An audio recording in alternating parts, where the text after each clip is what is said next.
an incident I read in a novel called Sahara by Clive Cussler. And, and there's one airline pilot who is flying over Sahara, and the plane crashes and she dies. And this is a interesting story that I have read. But before that, I want to talk to you a little bit about globalization. Globalization has, now we see the pushback on globalization. We see a lot of nationalism that is coming about in Europe and other places. And if you see the history of globalization, how it started in early 90s, it started, originally, of course, it started with the East India Company wanting to take over countries. So globalization, actually, you can say, started there.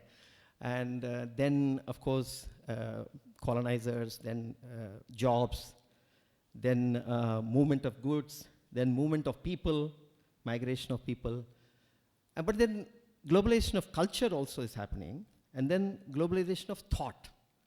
That's the, if you largely look at globalization in different buckets, then you see globalization of thought. We ourselves, if you see from our early Vedic seers, they have always talked about the world, they've talked about humanity. They were never geographically centered in their sayings, in their thinking, right? So they were very global in their thinking. And then I think in Manusmriti, I think, the much maligned Manusmriti, there's a mention about India's destiny as a Vishwa Guru, so that we are Guru to the world. So that's another form of globalization of our thought.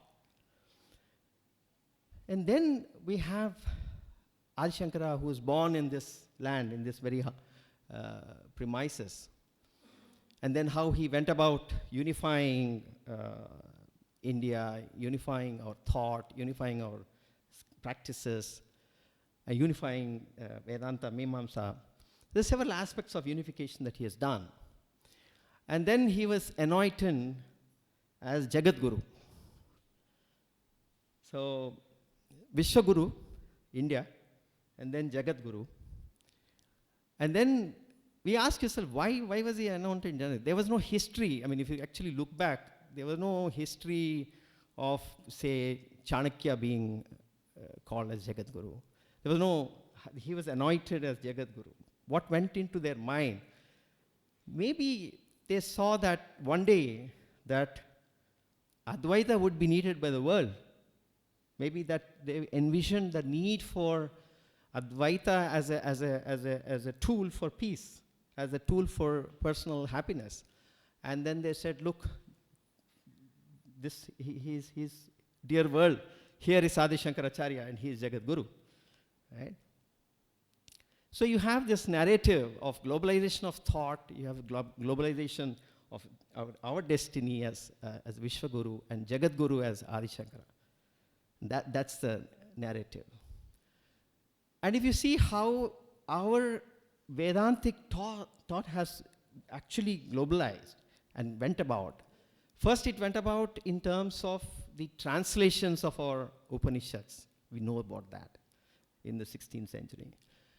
And then those translations actually impacted in 16th century the US, in 17th century, the famous transcendentalists, the thinkers, you know, John Adams, Emerson, David Thoreau, all of them were impacted by our wisdom, right? So you have that narrative that is there. I have a feeling that even Thomas Jefferson was influenced. They say that when he talked about pursuit of life, liberty, and happiness, it sounded very strangely like my dharma, artha, kama, moksha, pursuit of happiness. Then I looked up whether, then I found that perhaps people say that he was influenced by John Locke. Then I was trying to see whether John Locke was influenced by us. But be that as it may, these were the waves of our Vedantic thought that was globalized. But then we had Swami Vivekananda in the 19th century. That's when, in a form, not in a translation in a book, but there's a form of Bhagavan, Swami Vivekananda, landing on the shores and transforming transforming that society at that point in time, that kind of impact that it had. And then from there you see Yogananda, then you have Swami Rama, Mahesh Yogi, and you see different Swamis till 70s. And then we had Swami Chinmayananda, and then we had Dayananda Saraswati. We had all these Swamijis making an impact. But then it stopped. You see? It stopped. There's a break. This break, if you ask, about 2 decades back, it was almost like as if entire America was going to be converted into Hindus, and because of this wave, everything was Vedantic. Star Wars was Vedantic. Everything, there was influences. A lot of artists, minimalism. A lot of artists were influenced by. I went to a minimalist sculpture gallery, and the first thing was there was a saying about Rig Veda. So all that kind of a momentum was there, and then it stopped. And then the global heist of our Vedantic thought, our Indic thought, there was the thieving started. And this has been documented beautifully by Sri Rajiv Malhotra ji, who's come up with this unique theory of digestion. And you see several examples of how people do a U-turn and then go back and say, no. And then what happened was that they are practitioners and they don't want to acknowledge suddenly. So then they go to their academics, to Lordess W, you know who she is, or Lord P, and say, please help us. We don't want to acknowledge anymore. So then they'll come and then say, okay, we'll grant you blessing. Let's erase. Let's discontinue. This is not Hinduism, or this is not Vedic, right? Let's erase. Then they'll go back. No, but this is obviously, we cannot deny that it's from India. No. They said, don't worry, we'll bring in Buddhism into picture. Let's put everything onto Buddhism. So they created a new concept that Buddha has influenced Mahabharata. Buddha has influenced Ayurveda. You can check the Ayurveda site. It talks about Buddha's influence on Ayurveda. Buddha has influenced Upanishads. So everywhere, and then Buddha, they've created a new god. They're creating a new god as we speak. And I call it a Western Buddha or a white Buddha. And then they put what they don't like, they remove. Even Buddhism has rituals. Buddhism has karma as a central theory, as moksha, liberation and enlightenment as a central theory. So they don't want to, because if they say karma, then they have to remember, they have to agree to rebirth. So they want Buddhism without rebirth, which is such a central thing. So they are creating this new concept called Western Buddhism. It's fair enough if they want to create a god. We believe in pluralism. We create gods. Every village we create a god, goddess, our own goddess. So they want to create a god, no problem. The problem comes because they want to vilify us and distort us and erase our contribution systematically. And that's the problem we are facing with this. Then parallelly, there's another trend. There is a thing called spiritual but not religious. And if you read Sam Harris, the latest book on waking up, Spirituality Without Religion, you actually should read the book because it is a study in apathy. It's a study in, he says, Eastern, those old people have, ignorant people have chosen it, right? But we want to do it like this. So there is a condescending attitude, and he wants to follow, he'll simply say, this, Advaita and Buddhism, right? So they're creating this new category. So these are the two trends that we are seeing, the desire to erase and vilify us.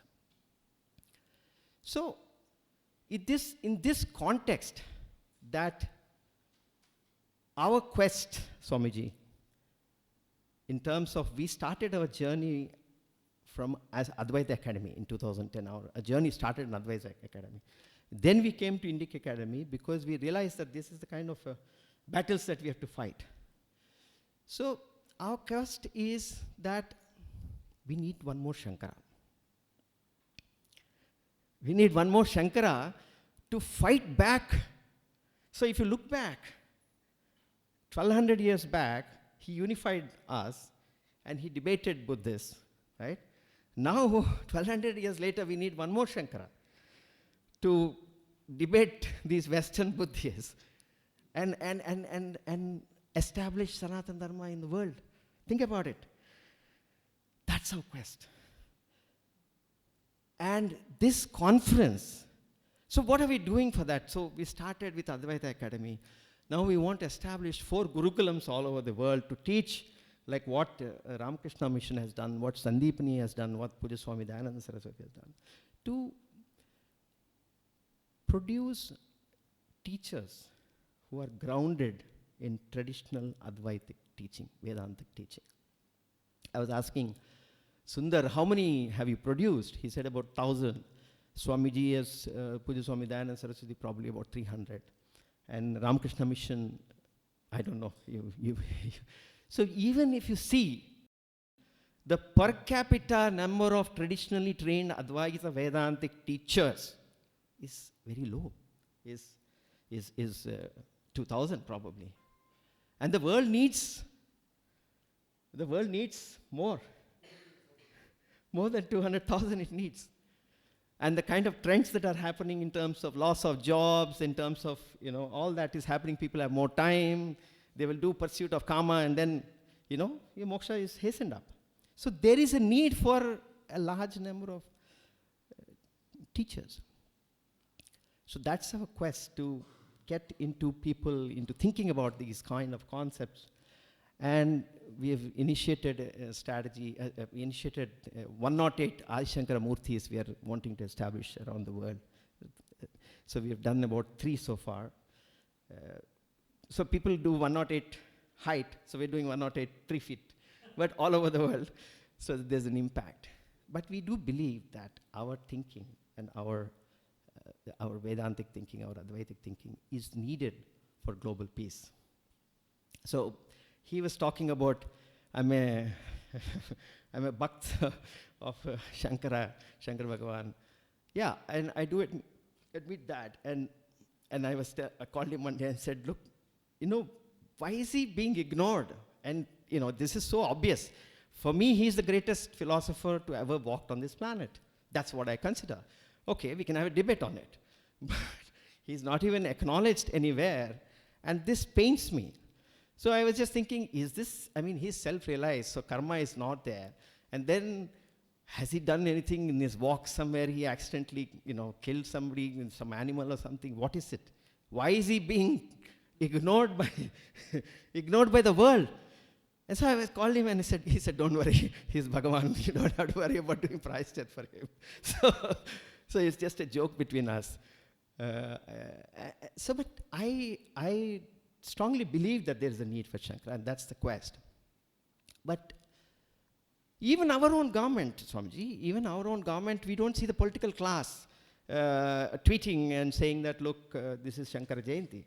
I request the government to declare Shankara Jayanti as the oneness day. Because one day in the world, just like Yoga Day, we'll have oneness day. Right? So, but we have to make a beginning. And I think that the government should do that. And he should be given a Bharat Guru award. We should have for the gurus, for all the Jagat Gurus, all the Acharyas, we should have a separate category called Bharat Guru. And venerate them and once again, bring them back into the mainstream. So this Kitty Hawk and the aircraft that is there. So, the body is pristine. So the actual hero of the novel called Dirk Pitt, he's caught in Sahara and is walking and all that, and then he finds the body. The body is preserved. There's something strange because of the heat and because of the various things, the way it is positioned, the body is preserved.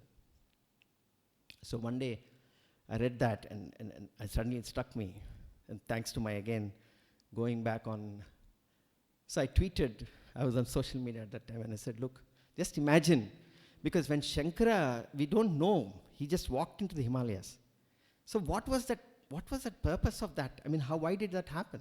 Why don't we have that, a samadhi that we can go and touch, and why, what happened? How did he just walked away into how did he spend his last days? So I tweeted saying that, look, maybe in Siachen Glacier, he's still there, his pristine body is preserved. What happens if we find and we bring him back? And the whole world is united because there is oneness, right? And to paraphrase my Swamiji, there are people who say there's only one God. He said there's only oneness. And with that, Swamiji, thank you so much for your blessings.